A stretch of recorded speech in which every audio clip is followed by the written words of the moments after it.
રાઠોડ હળપતિ સમાજને મંદિર બનાવવા માટે અપાયેલી જમીન પર બુટલેગરે કબજો કરી દીધો હોવાનો આક્ષેપ સાથે કલેક્ટરને આવેદનપત્ર આપી રજૂઆત કરાઈ છે। સુરત કલેક્ટરાલય પહોંચેલા ગોડાદરા ખાતે આવેલા હળપતિવાસમાં રહેતા નિલેશ રાઠોડ સહિતને આવેદનપત્ર આપી જણાવ્યું હતું કે રાઠોડ હળપતિ સમાજે ડિંડોલી ગ્રુપ ગ્રામ પંચાયતને બ્લોક નંબર 76P સમાજના લોકો માટે મંદિર બનાવવા 18મી જૂન 1992માં જમીન ફાળવી હતી, પરંતુ છેલ્લા કેટલાક વર્ષોથી હળપતિવાસમાં બળજબરીથી એક દરબાર જ્ઞાતિના વ્યક્તિ અને તેમની બહેને આ બ્લોકમાં પ્લોટ પર મકાન બનાવી કબજો જમાવ્યો હતો અને તેમના પછી વારસદારોના સંતાને મુસ્લિમ સમાજના વ્યક્તિ સાથે પ્રેમ લગ્ન કર્યા છે।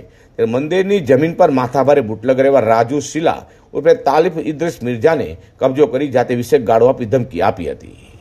મારું નામ રાઠોડ નિધિ છે। અમે ગોરાદરાથી આવ્યા છીએ, તો અમને તકલીફ એ છે કે અમારા ફળિયામાં અડ્ડો ચાલે છે અને નાની મોટી છોકરીઓ, કારણ કે કોઈ રમી નથી શકતી અને બહારના વાર તહેવાર હોય તો અમારાથી કરી નથી શકાતા।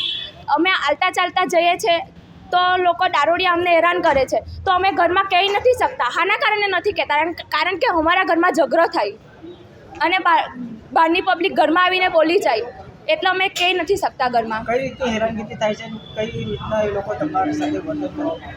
ગારામગારી કરે તો કોઈ અમને આલતા ચાલતા ગમે તે જાને મન આટે બધું બોલી જાય છે દારૂ પીધેલા, કારણ કે છોકરીની જાત છે તો બહાર રખડવાની જ છે। તો અમારા ફળિયામાં એ છે કે મોલ્લાની છોકરી બહાર રખડી નથી શકતી પબ્લિકના કારણે, તો જલ્દીથી અમારી માંગે જ છે કે અમારા ફળિયામાંથી આ વસ્તુ બંધ થાય અને દારૂનો અડ્ડો બંધ થાય। હાલ તો રાઠોડ હળપતિ સમાજ દ્વારા મંદિર માટે આપેલી જમીન તેઓને પરત અપાવવા દારૂનો અડ્ડો બંધ કરવામાં આવે તેવી માંગ કરાઈ છે। અઝર કૃષિ સાથે પ્રકાશવાળા।